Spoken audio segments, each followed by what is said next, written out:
श्रीपाद प्रबोधानंद जी कि यदि हमें वृंदावन धाम मिल गया और श्यामा श्याम की उपासना हमें मिल गई है, शरणागत हो गए हैं, तो कह रहे रे काम क्रोध लोभादय इस सुहृदों में भवंतो भवतु। अय काम क्रोध लोभ मोह मद मत्सर तुम्हें सब छोड़ना चाहते हैं, हटाना चाहते हैं, हम नहीं हटाएंगे। रे काम क्रोध लोभादय सुहृदों में भवंतो भवतु, मेरे सुहृद बन जाओ, मेरे पास सदैव रहो, कभी मत जाओ। देख लो, बड़े आश्चर्य की बात, दुनिया में जितने साधक हैं सब परेशान हैं, काम क्रोध लोभ छूट जाए, ये कभी हमारे हृदय में नाम है। और श्रीपाद कह रहे रे काम क्रोध लोभादय इह सुहृदों में भवंतो भवंतु, मेरे प्यारे मित्र बन जाओ, एक क्षण के लिए भी हमारे हृदय से न जाओ।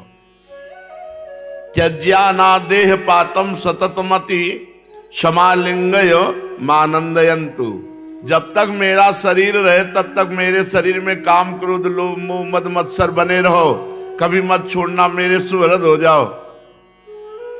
ऐसा कौन बोल सकता है भाई? ऐसा कौन बोल सकता है? कोई भी साधु महात्मा सब डरते हैं इससे, काम क्रोध लोभ मोह मद मत्सर इनसे डरते हैं। और कह रहे हैं त्याज्या ना देह पातम सततमपि समालिंगय मानंदयतु, आनंद पूर्वक मेरे हृदय में रहो, कभी मत छोड़ना। हे काम हे क्रोध हे लोभ हे मोह हे मद हे मत्सर सब हमारे हृदय में बसो।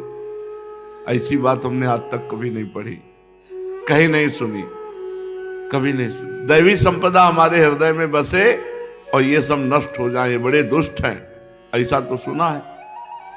काम क्रोध मद मान न मोहा लोभ न क्षोभ राग नहीं द्रोहा, जिनके कपट दम्भ नहीं माया, तिनके हृदय बसो रघुराया। ये कह रहे हैं रे काम क्रोध लोभादय इस सुहृदों में भवंतो भवंतु, त्याज्याना देह पातम सततमति समालिंगय मानंदयंतु, सदा हमारा आनंद पूर्वक आलिंगन करो, मेरे हृदय से कभी मत जाना, सदैव बने रहो, जब तक मेरा शरीर रहे तुम रहो।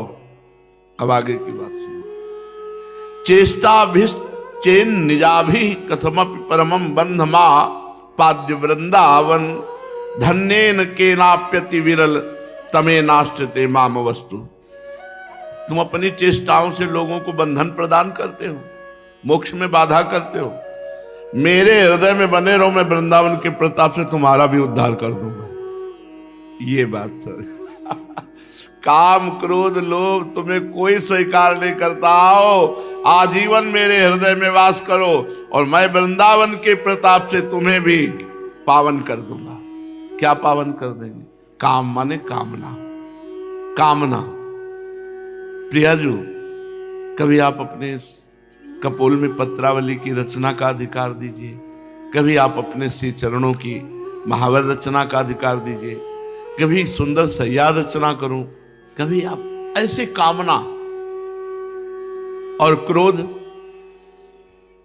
अपने इष्ट पर ही होता है, प्रणय कोप जिसे कहते हैं। कोप माने होता क्रोध, प्रणय माने होता प्रेम, प्रेम क्रोध भी होता है। प्रेम में जब नरसिंह मेहता जी को क्रोध आया तो प्रभु को कड़वी कड़वी बातें सुनाते हैं। वो तुम्हारी मौसी लगती है, उसको दर्शन दे दिया तो क्या चला जाता है? पूरा जीवन आपके लिए हो गया, छुपे छुपे घूम रहे हो, डरते हो क्या? सामने आओ। वो क्रोध से भी अपने प्रभु को ही, लोभ प्रभु के नाम का, प्रभु के दर्शन का, प्रभु की सेवा का, मोह प्रभु के चरणारविंद का, हर दोष परम पावन हो जाता है जब भगवान के चरणारविंद के चिंतन में, तो हर दोष परम पावन हो जाता है। उसी बात को कह रहे, अये काम क्रोध लोभ मोह मद मत्सर तुझे सब हटाना चाहते, मैं कहता हूं जब तक मेरा देह रहे कभी मत जाना, मेरे हृदय में रहना और सदा आलिंगन किए रहना, मैं तुम्हें आनंद युक्त कर दूंगा, वृंदावन के प्रताप से तुम्हें परम पावन कर दूंगा। ऐसा महापुरुष बिरला ही कोई होता, नहीं सब डरते हैं कि ये काम क्रोध लोभ छूना नहीं हमको, नहीं हम अपवित्र हो जाएं। करे आओ मेरे हृदय में, सो मैं तुम्हें पवित्र कर दूंगा। प्रियालाल के चरणारविंद की रति बड़ी सामर्थ्यशाली है। श्रीपाद प्रबोधानंद जी महाराज, इदम भगवद अर्पणा चरित सर्वसत कर्मणाम। देखो, जैसे राजा का राजकुमार होता है, उसको एक ठसक होती है कि सारे कानून, सारी व्यवस्था, सारा वैभव मेरा। ऐसे जो भगवान का भक्त होता है ना, सारे सिद्धांत भगवान ने जितने कानून भागवतिक बनाए हैं वो मेरे प्रभु के बनाए हुए हैं। जितना वैभव सब मेरे प्रभु का। आओ, काम क्रोध लोभ मोह मद मत्सर, तुम्हें जितना उपद्रव करना है कर लो, कुछ नहीं बिगाड़ पाओगे, क्योंकि हम राजकुमार हैं, अपने राजा श्यामा श्याम के लाडले हैं। तो हम लाडले कैसे हो सकते? वो हमारे लाडले हैं, वो हमारे लाडले हैं, इसमें कोई संशय नहीं। लेकिन हम उनके लाडले, इसमें भी कोई संशय नहीं। अगर वो हमें दुलार न किए होते तो संसार सागर से खींचकर अपने घर में न रखते। हमें ठसक में रहना है। अब हमारा न काम बिगाड़ सकता है कुछ, न क्रोध बिगाड़ सकता है कुछ नहीं। साधना बिगाड़ सकते हो, वो हमारे है नहीं। साधना बिगाड़ सकते हो, वो हमारे है नहीं। और साध्य है श्यामा श्याम, हमारे साधन है श्यामा श्याम। अब क्या तुम बिगाड़ सकते हो? देखो, हमारी इज्जत है श्यामा श्याम। देह लोक नाना प्रकार की, ये हमारी इज्जत मर्यादा सम्मान स्वाभिमान नहीं। हमारा स्वाभिमान, हमारी इज्जत, हमारी मर्यादा श्यामा श्याम है, जिनको कभी कोई छू नहीं सकता। ठसक रखो, ठसक रखो। बहुत बड़े महाराज के हम लाडिले हैं, लाडिले हैं सच्ची। अगर दुलार न की होते, अपना न माने होते, तो सौभाग्य नहीं मिलता जो मिल रहा है। बहुत मस्ती से। इदम भगवद अर्पणा चरित सर्वसत कर्मणा। जानते हो ठसक कब आती है? जब भगवद अर्पणा, हम प्रभु के भगवद अर्पण जीवन है ना, तब ये ठसक आती है। अगर आपका भगवद अर्पण जीवन नहीं तो आप ये ठसक नहीं बोल सकते। आओ, काम क्रोध लोभ मोह मद मत्सर, ऐसे सब कांप रहे हैं, कहेंगे आओ आ जाओ, और हमारे हृदय से कभी जाओ मती। बोल सकता है कोई? भगवद अर्पण, भगवद अर्पण। आओ आओ, प्रियालाल तुमको भी पावन कर देंगे, आओ मेरे हृदय में तो आओ, क्योंकि हमने हृदय में श्री श्यामा श्याम का आश्रय लिया है। अब इस हृदय को तुम अपवित्र नहीं कर सकते हो। भक्तों की एक अलौकिक ठसक होती है। अलौकिक श्लोक है, आज तक कहीं किसी ग्रंथ में नहीं पढ़ा, कहीं किसी महात्मा के मुख से नहीं सुना, श्रीपाद के मुख से। कई ऐसी बातें वृंदावन की दिव्य महिमा की जो कहीं नहीं सुनी। ये सुना है कि भजन होना चाहिए। अगर वृंदावन में भी भजन न हो तो कहीं भी भजन करो, भजन करना चाहिए, ये हमने सुना है। लेकिन ये नहीं सुना कि वृंदावन के बाहर श्री कृष्ण प्रेम में उन्मत्त होकर नहीं रहना चाहता, और वृंदावन में मैं अगम्यागमन करके भी रहना चाहिए, ये नहीं सुना। ये सुना है कि हे काम क्रोध लोभ मोह मद मत्सर, अब हमारे पिंड छोड़ दो, क्योंकि अब हम भगवान की शरण में हो गए, अब हम भगवत प्राप्ति करना चाहते। ये नहीं सुना कि हे काम क्रोध लोभ मोह मद मत्सर, आप हमारे हृदय से कभी मत जाना, हमारे हृदय का आलिंगन। बड़ा विचित्र रस है वृंदावन। इसीलिए कहा वृंदावन की लीला मत समझो, गुरु को चीला या ऋषि मुनि गए हार। ये बड़ा विचित्र रस है। ताल ठोक के कह रहे पूरे जीवन जब तक देह पात ना हो मेरे हृदय में बना रहे, और तेरा भी कल्याण न कर दो तो बता देना। ये है महिमा वृंदावन धाम की। श्री वृंदावन में भगवद अर्पणम मस्तो, जीवन भगवद अर्पण। यही तो हमें भ्रम हो गया है कि मेरे से गलती हो गई, मेरे से ये अच्छा हो गया, मैंने ये कर दिया, मैंने वो कहा। छोड़ो, आपका हूं महाराज, आपका हूं पक्का। भजन कराओ तो आपका हूं, और संसार में घुमाओ तो आपका हूं। ठसक से रहूंगा, लंबा तिलक लगाऊंगा और आपकी जय बोलूंगा। शर्म आवे तो सुधार लो, न शर्म आवे तो ऐसे रहेंगे हम। मस्ती से रहो। कमजोर है क्या वो कि तुम सुधरोगे तभी सुधर सकते हो? अरे वो अच्छे अच्छे को सुधार देते भैया, सबको सुधार देते हैं। खूब मस्ती में रहो, राधा राधा राधा, बस शरणागति मत भूलना। निश्चित भगवत प्राप्ति है। मस्ती में रहो, झूमो। अब जिसको देखो ये नहीं वो नहीं, हमारे अंदर ये हमारे अंदर वो। अभी तुम्हारे तुम्हारे सब कुछ बने हुए हैं, समर्पण नहीं हुआ क्या? शरीर प्रियालाल का, हृदय प्रियालाल का, प्राण प्रियालाल के, जीवन प्रियालाल का। अब तुम्हारा क्या रह गया? तुम तो केवल मस्त रहो, उच्छिष्टामृत भुक्तवैव, प्रियालाल का उच्छिष्ट पाओ, श्रणवस्तवैव, आपके गुणगान, पश्यस्तवैव, आपको देखते हुए, गायस्तवैव, आपके गुणगान गाते हुए, तन मन प्राण सब आपको सब मस्त एकदम। दक्षिण ले चलो तो जय श्री राधे श्याम, पूरब ले चलो तो जय श्री राधे श्याम, उत्तर ले चलो तो राधे श्याम, राधे राधे राधे। हमारा जीवन आप जहां मनावे, जैसे मनावे। विचार करो, जरा विचार करो, सत्संग है। अजात पक्षायु मातरम खगा, वो क्या कर सकता? सबसे बड़ी शरणागति ये है, जो चिड़िया का बच्चा घोंसले में बैठा है, पंख भी नहीं निकले, वो कर क्या सकता है? कुछ नहीं। जो करेंगे उसके माँ बाप करेंगे। ऐसे ही हमें अजात पक्षायु मातरम खगा, ये शरणागति बहुत जोर की है। शरणागति में दो प्रकार बताए जाते हैं, एक बंदर का बच्चा वाला और एक बिलैया का बच्चा।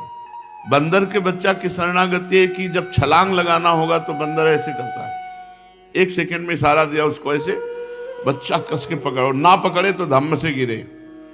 लेकिन बिलैया के बच्चा में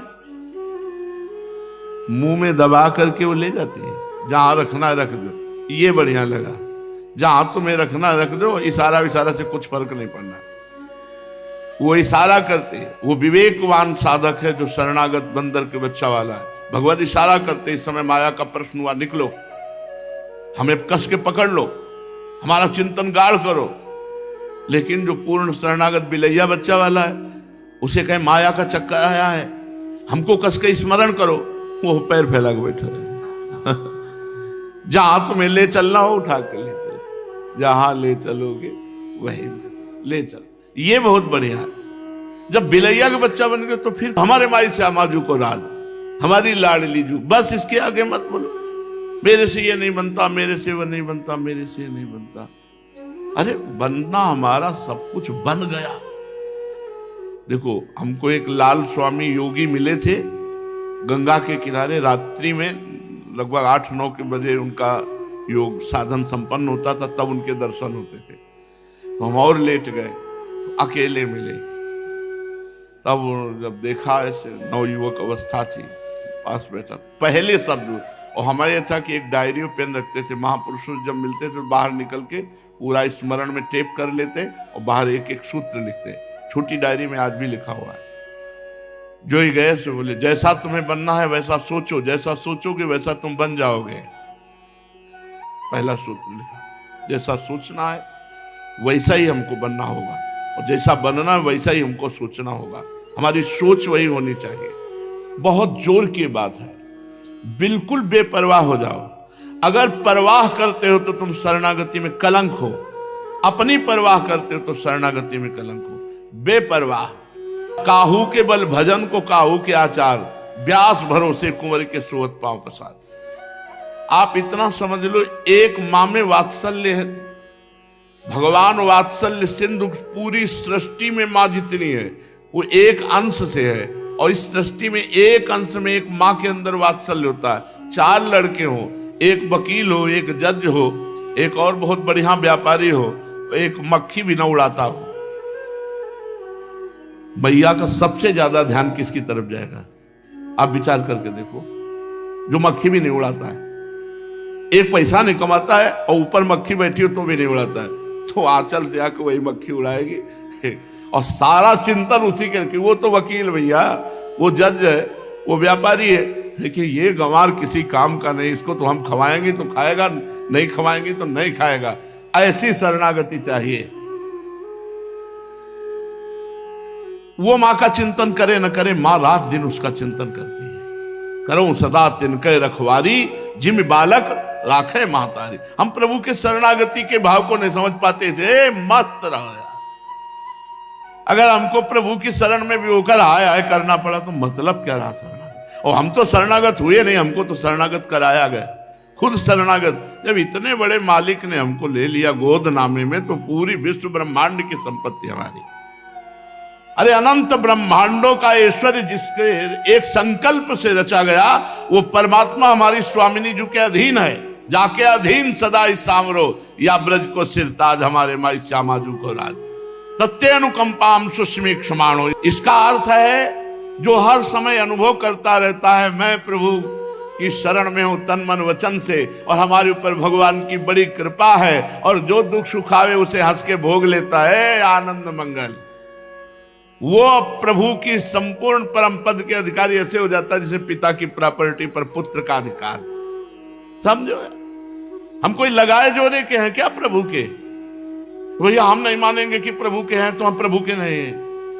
हमारे मानने से हमारे बाप हैं, हमारे अंशी हैं, हमारे स्वामी हैं, हमारा हर संबंध उनसे। तू दयाल दीन हो, तू दानी हो भिखारी हो, प्रसिद्ध पात की तू पाप पुंजहारी। नाथ तू अनाथ को अनाथ कौन मोशो, मो समान आरती नहीं आरती हर तोषो। ब्रह्म तू हो जीव तू है ठाकुर हो चेरो, तात मात गुरु सखा सब विधि हित मेरो। तो ही मोहि नाते अनेक मानिए जो भावे, ज्यों त्यों तुलसी कृपालु चरण शरण पावे। हमारे आपके बहुत से नाते हैं, जो नाता मानना हो मान लो, और वो परम सत्य है। इसलिए इदम भगवद अर्पणाचरितम, अपने जीवन को भगवान के चरणों में अर्पित कर दो, मस्त हो जाओ। तुम जितना परवाह करोगे वो बेपरवाह रहेंगे, तुम बेपरवाह रहोगे वो परवाह कर, तुम परवाह करोगे कुछ नहीं बना पाओगे, वो परवाह करेंगे एक क्षण में बन जाएगी।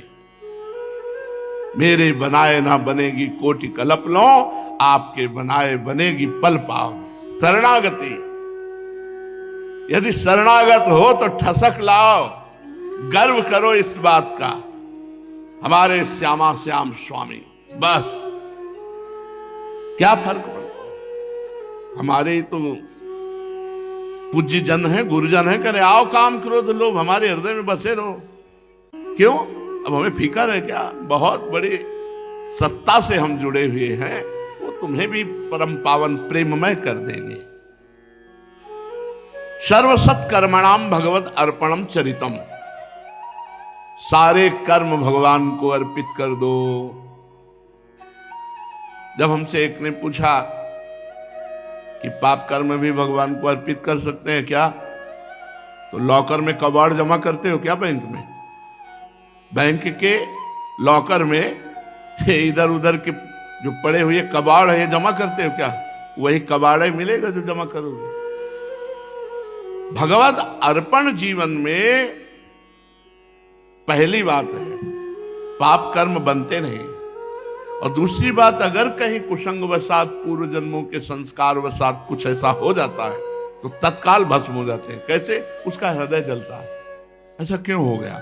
बस इतने मात्र से जरा सा संताप हृदय में हुआ, वो भस्म हो जाता है। क्योंकि नाम चल रहा है, भगवत गुणगान चल रहा है, और कुछ नहीं चल रहा तो जीवन भगवान के सहारे चल रहा है। व्यास भरोसे कुंवर के, इस भरोसे शब्द पे दृष्टि डालो। मस्ती तुम पता नहीं, मस्ती क्यों नहीं, ठसक नहीं है प्रभु की, इसलिए मस्ती नहीं है। तुम्हें अपनी क्रियाओं पर भरोसा है, उनकी कृपा पे भरोसा नहीं।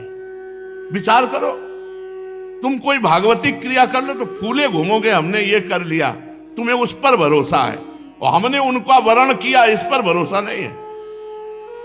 प्रभु का वर्ण कर लिया, इससे बड़ी और कौन सी क्रिया होगी? हमारे श्यामा श्याम मस्त इस मस्ती को, ये कभी कभी जैसे जागृत होते हैं, जैसे इस समय ना, पूछो मत, अगर कोई मशीन हो तो छाती में लगा के देखो, हमारे एकदम मस्त। और हम इसी बल से कहते हैं कि चिंता मत करो, हमारी श्री जी की शरण में भगवत प्राप्ति निश्चित है। उदारता का मतलब क्या है? ए भाई, वो ब्रह्मचारी है, वो जितेंद्री है, वो धर्मनिष्ठ है, वो कर्मनिष्ठ है, वो भजनानंदी है, बोले परम पद मिल गए तो आपके देने की जरूरत क्या? हो तो है ही अधिकारी। अधिकारी हम जैसे हैं। क्या है अधिकारी? कोई अधिकार नहीं। और हम जैसों को दुलार कर रहे, तभी आपकी जय हो। समझ रहे यार? उनको खवाया जिनके यहां अच्छे अच्छे पदार्थ रोज पाए जाते हैं। बोलो हमने यहां भंडारा किया, अरे नहीं भाई, उनको खवाओ जिनके है नहीं, तब वो बोलेंगे जय। तो हम लोग आपके अनुकूल एक भी लक्षण नहीं है। कहाँ आप सच्चिदानंद प्रेम स्वरूप प्रियालाल, और कहाँ ही आप पांच भौतिक में देहाभिमान किए हुए भोगों में रति मानने वाले अपने लोग। अब अपने लोगों को परम पद दो तो महाराज आती उदार भी सुंदर सुरत सूर सुकुमार। जय हो उदारता की आपकी, कि हम अनाधिकारियों को, अधिकारियों को तो सबको ही देता है, सबको ही परीक्षा करके अधिकार देता है। महाराज एक आपे का दरबार ऐसा सुना है जहां सहज स्वभाव पर नवल किशोरी जू को मृदुता दयालुता कृपालुता की राशि है। ने कहूं न रिस कहूं भूली हूं न होत सखी, रहत प्रसन्न सदा ही मुखात। ऐसी सुकुमारी प्यारे लालजू की प्राण प्यारी, धन्य धन्य धन्य तेई जी इनके उपास। आपकी उपासना भी हमें पता नहीं थी, वो भी आप ही ने दी है।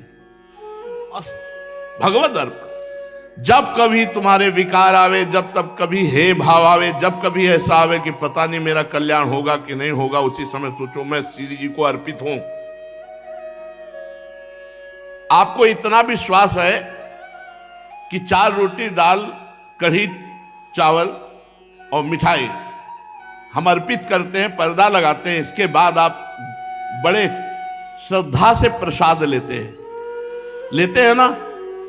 आपको संशय होता है क्या कि प्रसाद है कि नहीं, अर्पित हुआ कि नहीं हुआ? पूरी की पूरी थाल वापस आती है, केवल दृष्टि भोग लगता है। तो श्रद्धा में ऐसे दौड़ के प्रसाद लेने का मन होता है, माथे पे ऐसे धर के, और एक किनका चला जाता है तो छाती शीतल होती, प्रसाद पाया। और आप अपने को समर्पित किए, विश्वास नहीं तुम्हें? पर्दा लगा के थाल चली गई अंदर तो प्रसाद हो गया, तुम पूरा जीवन अर्पित हो, तुम्हें विश्वास नहीं कि हम प्रसाद स्वरूप हैं, हम प्रसाद स्वरूप हैं, हम भगवत अर्पित हैं। ये भजन नहीं करते, कुछ आचरण तो तुम्हारे ठीक नहीं लगते, तो उस समय हमको नहीं बोलना गुरु जी से कि हम तो भगवत अर्पित है, प्रसाद स्वरूप है। उस समय हम वही कहेंगे गलती पड़ी, लेकिन अंदर से यही होगा महाराज हमारी गलती नहीं, गलती आपकी है। आप इस गलती को बनाए रखे हो इसलिए है, अगर आप चाहो तो ठीक हो जाए, और आप नहीं चाहोगे तो हम क्यों चाहें? हमारी चाह तो आप हो। हमें गलती और गुण से कोई मतलब नहीं, हमें आपसे मतलब है। और आपको अगर गलती गुण से मतलब तो सुधार लो। आज हम सीधी शरणागति बोल लें, अगर समझ में आवे तो समझ लो, न समझ में आवे तो फिर आगे समझ लेना, आगे समझ, बिल्कुल पक्का समझ लो। शरणागत का बोझ शरण्य के ऊपर है, शरणागत का बोझ शरण्य के ऊपर है। ये अपने ऊपर बोझा मत रखो अपने कल्याण का। ये ले महाराज, जब कह रहे हैं सर्वधर्मान परित्यज्य मामेकम शरणम ब्रज, मेरी शरण में। बोले शरण में कैसे हुआ जाता है? साधन बताओ। तो साधन बताए जाते हैं, साधन की जरूरत नहीं है, शरण में बैठ हो गया। मैं आपका हूं, बस समझ में आ गया, बस मैं आपका हूं। इससे भगवत प्राप्ति होती है, शरणागति से। फिर आपको कह रहा हूं, फिर समझ लो। जेहि अघ बधेऊ व्याध जिमि बाली, स्वय सुकंठ पुनी कीन कुचाली, स्वय करतूती विभीषण केरी, सपने हूँ राम न तिन तन हेरी, शरणागति भगवद अर्पणम जीवनम। यह हमारा भगवद अर्पण मस्त। अगर कुछ ताकत रखते हो तो कर लो, अगर ताकत ना हो तो ऐसे हो जाओ, ऐसे हो जाओ मस्त एकदम। जब यहां ये करना चाहिए, ये नहीं करना चाहिए तो सुन लो, और उसी समय सोचो ये करवा लेना जो करवाना है, जो नहीं करवाना। राधा वल्लभ श्री हरिवंशी वृंदावन से हम आपके हैं प्रभु, आपके हैं मस्त। और ये सिद्धांत हमारे आज का नहीं है, ये हमारे जीवन का है। भरोसा एकमात्र प्रिया प्रीतम में, बस दूसरी कोई बात नहीं, एकमात्र भरोसा। साधन हो तो ठीक है, ना हो तो ठीक है, हर समय एक परमानंद। मैं श्री जी का हूं, मुझे श्री जी के पास जाना, मेरी लाडली जी, मेरी प्यारी जी। क्या कौन सा तुम्हें पसीना चुआने की बात कहे? शरण में होने वाले को पसीना नहीं चुआना पड़ता, पसीना चुआता है शरण ने। और उनको कोई श्रम होना नहीं, क्योंकि महान बल के समुद्र, ज्ञान के समुद्र, प्रेम के। अरे समझो, फुटपाथ में एक एक रुपया मांगते घूम रहे हो, असंख्य पति के लाडले हो करके, मतलब क्षुद्र भोगों की तरफ ललचा रहे हो, सुख सिंधु प्रभु के अंश हो करके। अरे थोड़ा गर्व करो इस बात का कि मैं प्रियालाल का हूं। साधन देखकर प्रभावित हो सकता है कोई, लेकिन आश्रय कैसे देखोगे हृदय का? यदि आश्रय देहाभिमान है तो कितना भी साधन करे जीरो। वो आराम से टांग पे टांग चढ़ाए बैठा है आश्रय प्रभु का, उससे बड़ा कोई साधक नहीं, उससे बड़ा कोई तपस्वी नहीं। आप ये बात समझो, प्रभु का है, प्रभु के गर्भ में है, प्रभु की यही प्रभु देखते हैं। आश्रय तत्व भागवत में है 10वां।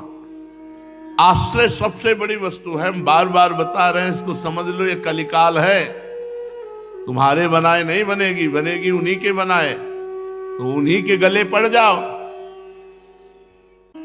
हाथ जैसे टूट जाता है ना तो गले में बांध दिया जाता है, नहीं ऐसे हम टूट गए, समर्थ हो क्या, टूट गए तो प्रभु के गले पड़ जाओ, तुम्हारे बनाए बनेगी। अब देख लो आप मस्त, आपका तन भगवत प्राप्ति करने के लिए समर्थ है। इस तन को प्रभु के रजिस्ट्री कर दो। ये नामे लिखा प्रिया प्रीतम। जैसी घनघोर वर्षा हो रही थी। आकाश बिजली की चमक से बार बार चकाचौंध हो उठता, जैसे कोई दिव्य संकेत दे रहा हो। एक शांत गांव के बाहर एक छोटा सा कुटिया था, जिसमें एक वृद्ध साधक अकेले निवास करता था। उसका नाम व्रजदास था। वह न तो किसी मंदिर का पुजारी था, न ही कोई प्रसिद्ध संत। वह बस एक सामान्य इंसान था, जिसने अपना जीवन प्रभु श्री कृष्ण के नाम समर्पित कर दिया था। व्रजदास बचपन से ही भक्ति भाव में डूबा रहता था। उसके पिता गांव के वैद्य थे और माँ एक सरल गृहिणी। जब वह छोटा था तो माँ हर रात उसे श्री कृष्ण की बाल लीलाएं सुनाया करती थी। जैसे जैसे उम्र बढ़ी, वह उन लीलाओं में डूबता गया। एक समय आया जब वह अपने परिवार से अलग हो गया और एकांतवास में जीवन बिताने लगा। उसके दिन श्री कृष्ण की मूर्ति के सामने ध्यान, जप और सेवा में बीतते थे। वह भगवान को जीवंत मानता था। उसकी मूर्ति को वह नहलाता, वस्त्र पहनाता, भोग लगाता और लोरी तक गाता। एक दिन की बात है जब बारिश कई दिनों से लगातार हो रही थी और नदी उफान पर थी। गांव के लोग चिंतित थे, लेकिन व्रजदास को चिंता न थी। वह अपने कृष्ण को गोपाल समझता था। वही जो गोवर्धन उठा सकता है, तो उसकी छोटी सी कुटिया की रक्षा क्यों नहीं कर सकता। वह शांत भाव से अपने काम में लगा रहा। एक रात जब बिजली तेज कड़की और बारिश की बूंदें छप्पर को पार करती हुई भीतर गिरने लगीं, तब व्रजदास की आंख खुली। उसने देखा कि उसकी श्री कृष्ण की मूर्ति गीली हो रही है। वह तुरंत उठा और अपने पुराने कंबल से मूर्ति को ढक दिया। फिर उसने अपने सारे बर्तन लेकर उन्हें छत के रिसाव के नीचे रख दिया, ताकि पानी नीचे न गिरे। जब यह सब करते करते थक गया तो मूर्ति के पास बैठकर कहने लगा, प्रभु, आप तो गोवर्धन धारी हैं। यदि आप चाहें तो यह वर्षा अभी रुक जाए, पर यदि यह आपकी लीला है तो मैं सहर्ष स्वीकार करता हूँ। परंतु एक बात है, आपके वस्त्र न भीगे, इसके लिए मैं प्रयास करता रहूंगा। उसकी इस बाल सुलभ भक्ति से उस रात कुछ अद्भुत हुआ। जैसे ही उसने आंखें मूंद कर ध्यान किया, उसके कानों में बांसुरी की मधुर तान सुनाई दी।